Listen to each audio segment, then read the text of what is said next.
Prezados e queridos irmãos, muito bom dia. Eu estou de volta, Pastor Reginaldo, Comunidade Cristã, Projeto Semear, este é o canal. E eu gostaria de te pedir perdão pelo meu tempo de ausência aqui neste canal. O meu computador, primeiramente, ele me deu um trabalho, deu problema. Depois o que deu problema foi a minha voz que desapareceu e eu tive que passar 15 dias juntamente com minha filha, e eu quero agradecer a todos vocês que oraram por nós e quero dizer-lhes que o resultado do exame da minha filha foi satisfatório. Deus é fiel e Ele tem cuidado de nós o tempo todo. Mas nesta manhã maravilhosa do dia 16 de setembro de 2025, eu quero voltar aqui falando sobre uma batalha que está se tornando, ou sempre foi, uma batalha realista nas nossas vidas, na vida daquele que quer ter a sua segurança na salvação, que é a guerra entre a sua carne e o espírito. Porque esta guerra, esta luta entre os desejos carnais e as orientações espirituais, ela é uma realidade constante. E a Bíblia nos ensina, no livro de Gálatas, no capítulo 5, no versículo 17, que a carne ela deseja o contrário do espírito, e o espírito o contrário da carne. E estas duas coisas, espírito e carne, se opõem um ao outro, para que não façais o que quer que queirais. Veja bem, ou seja, a carne ela quer sobrepor ao espírito, o espírito quer sobrepor sobre a carne. E quando a carne ela cresce, nós deixamos de ser espirituais. Mas quando nós estamos com o espírito forte, a carne ela perde o seu ímpeto. E isto é uma forma que nós precisamos sempre ver nos dias atuais, nesta real batalha, de uma forma sem correr o risco de cair na religiosidade ou no religiosismo. E o que é isso, religiosismo? É quando nós focamos mais em regras externas, nas aparências, nas tradições humanas, nas imposições, do que na verdadeira regra cristã, que é o que? A transformação que vem de dentro para fora. Aquela que muda de fato o homem, aquela que faz o homem ter uma nova vida, aquela que faz o homem não apenas ter aparência, que está cheio nos dias de hoje, principalmente dentro de templos, mas nós temos que viver um evangelho de amor, um evangelho de graça, mas um evangelho de transformação. Nós não podemos nos enganar e cair na armadilha de achar que estamos sendo religiosos, sendo que na verdade estamos sendo soltos, sem espiritualidade nenhuma. Agora, de sermos espirituais, mas também sem sermos mundanos. Nós temos que ver essas situações, e quem é que faz nos entender e ver essas situações? É o próprio Espírito Santo, porque tornando-nos como os fariseus que Jesus criticou por coar mosquito e engolir a camela em Mateus 23, no versículo 24. Mas a boa notícia é que nós não estamos sozinhos nesta luta. O próprio Espírito Santo, e principalmente Ele, é o nosso auxiliador. Ele não veio para nos impor fardo pesado, assim como Cristo mesmo nos disse, mas para nos capacitar, nos guiar. Agora perceba bem a palavra, nos transformar de dentro para fora. Porque existem pessoas que levantam suas mãos hoje e amanhã se acham ou se mostram transformados, sendo que na verdade o seu interior é como aquilo que a Bíblia chama de sepulcro vazio. Nós temos que então ver que em Romanos 8,14, aquilo que somos lembrados, pois todos os que são guiados pelo Espírito são filhos de Deus.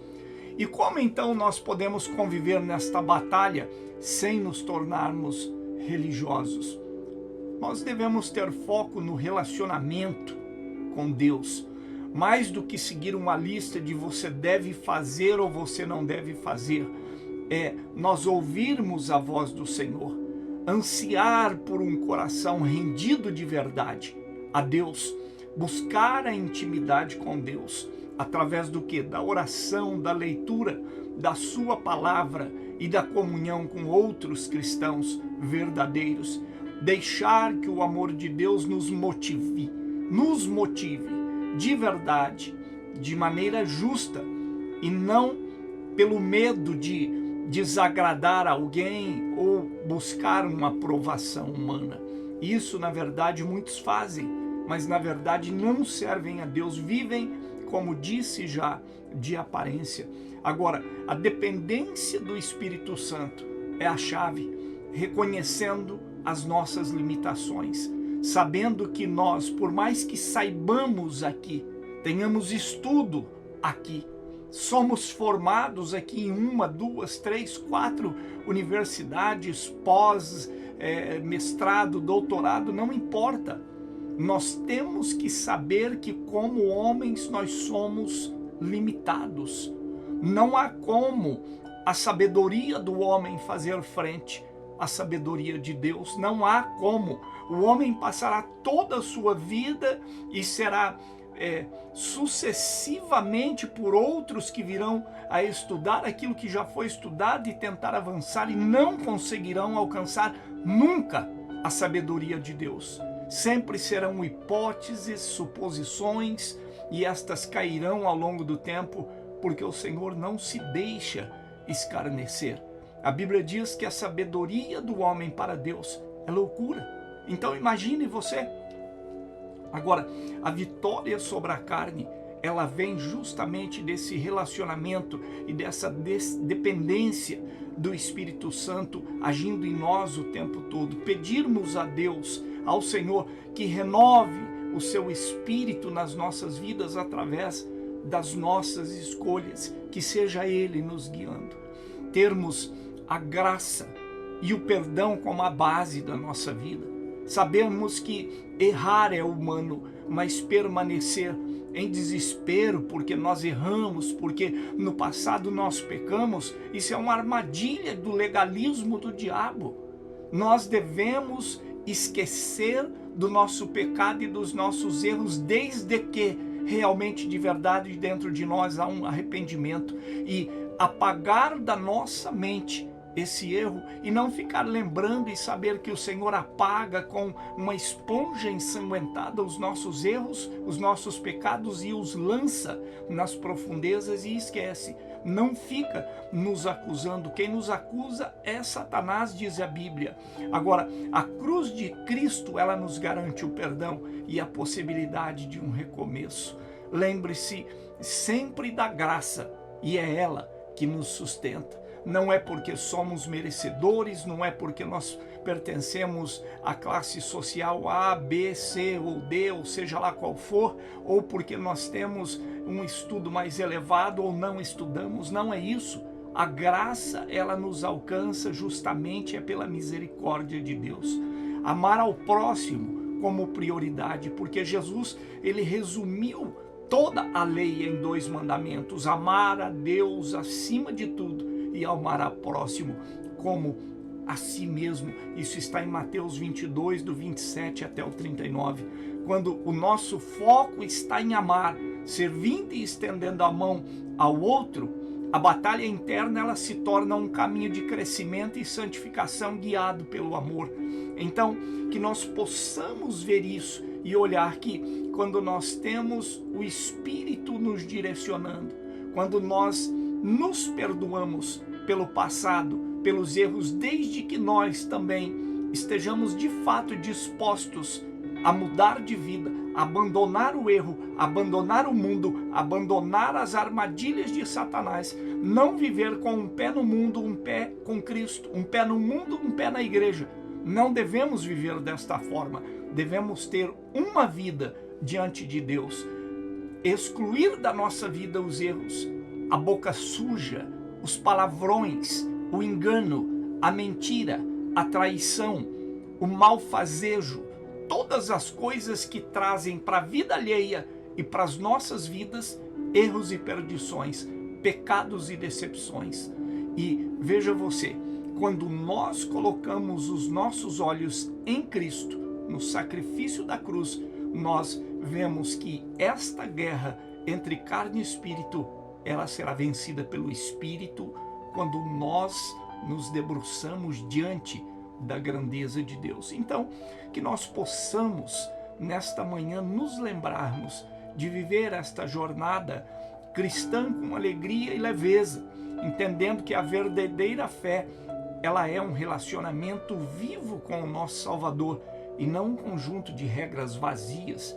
O Espírito Santo, ele nos liberta para vivermos uma vida plena e autêntica em Cristo. Agora, que possamos entender, viver vida de liberdade em Cristo não é viver vida de um pé lá e outro cá, como muitos estão entendendo. Algumas pessoas que acham que servir a Deus é frequentar um templo, é ter o nome de cristão, de crente, de evangélico ou de qualquer outra religião, mas na verdade assentar-se a rodas e mesas, onde outros assentam fazendo aquilo que não provém aos cristãos segundo a Bíblia e não segundo regras. Porque qualquer coisa que eu faça para prejudicar o meu corpo, que é o templo do Espírito Santo, é pecado. Qualquer lugar onde eu coloque as minhas mãos, ou a planta dos meus pés, ou a palma das minhas mãos, que venha afastar o Espírito Santo por ser um local de fofoca, um local de falar da vida alheia, um local de inveja, um local onde estejam reunidos para gargalhar de erros alheios, para falar de vidas alheias, para apontar os dedos por um que caiu, por um que errou, por um que pecou, sendo que a Bíblia diz que nós devemos amar, estender as mãos, colocar de pé, sustentar ao caído. A Bíblia diz: cuide o que está de pé para que não caia. E a Bíblia diz que nós devemos, aquele que está forte, sustente o que está fraco. Este é o mandamento: amar ao próximo como a ti mesmo. Que Deus abençoe ricamente o seu dia e a sua jornada de fé cristã por todos os dias da sua vida. E mais uma vez eu quero te pedir perdão por esse tempo de ausência aqui no canal. Nós iremos agora fazer de tudo, em nome de Jesus. Tomara que o computador aguente agora por um bom tempo, para que nós possamos retomar esta batalha de fé também, que é fazer todos os dias o programa e aos sábados e domingos uma pregação mais completa aqui no canal, para que possamos aprender com Cristo e em Cristo. Deus abençoe a sua vida, tenha uma semana próspera na presença do Senhor. Oramos. Senhor meu Deus, nós queremos te agradecer nesta manhã, porque tu és bom e porque a tua misericórdia dura por todo sempre. Pedimos o perdão das nossas falhas e dos nossos erros, e pedimos ao Senhor, Pai, que seja o nosso juiz, aquele que nos faz sentir quando nós estivermos pensando em ir por um caminho errado, um caminho que não se deve tomar. Deus, que nós possamos nos sentir acusados por Ti quando nós estivermos pensando em nos relacionar com alguém que não está, Senhor, fazendo a sua vontade. Eu te peço, segure as nossas mãos, não porque somos bons, não porque somos melhores, mas porque nós somos a tua imagem e a tua semelhança, e porque nós somos o melhor que o Senhor fez. E se nós somos a tua imagem e a tua semelhança, é muito claro e muito óbvio que Satanás fará tudo para nos destruir, porque ele quer destruir a tudo que te parece ao Senhor, a tudo que te pertence. Então, meu Deus, pela tua graça estendida sobre nós, segure as nossas mãos e não nos deixe tropeçar. Nos dê, Senhor, uma semana maravilhosa, uma semana próspera, uma semana de saúde. E eu te peço agora que o Senhor toque na vida da saúde deste ouvinte, desta ouvinte, desta pessoa que me acompanha e que ora com fé. Que o Senhor possa, Pai, abrir portas onde está fechado. Que o Senhor possa trazer respostas a esta pessoa que está tentando encontrá-las. Que o Senhor possa, Pai, se manifestar na vida desta pessoa que está se sentindo sozinha e injustiçada. Que o Senhor possa ser a luz nesta pessoa que se sente na escuridão. O Senhor possa, Senhor, pela tua graça e bondade, fazer aquilo que lhe apraz nas nossas vidas, porque tua palavra diz que o Senhor quer para as nossas vidas o que há de melhor.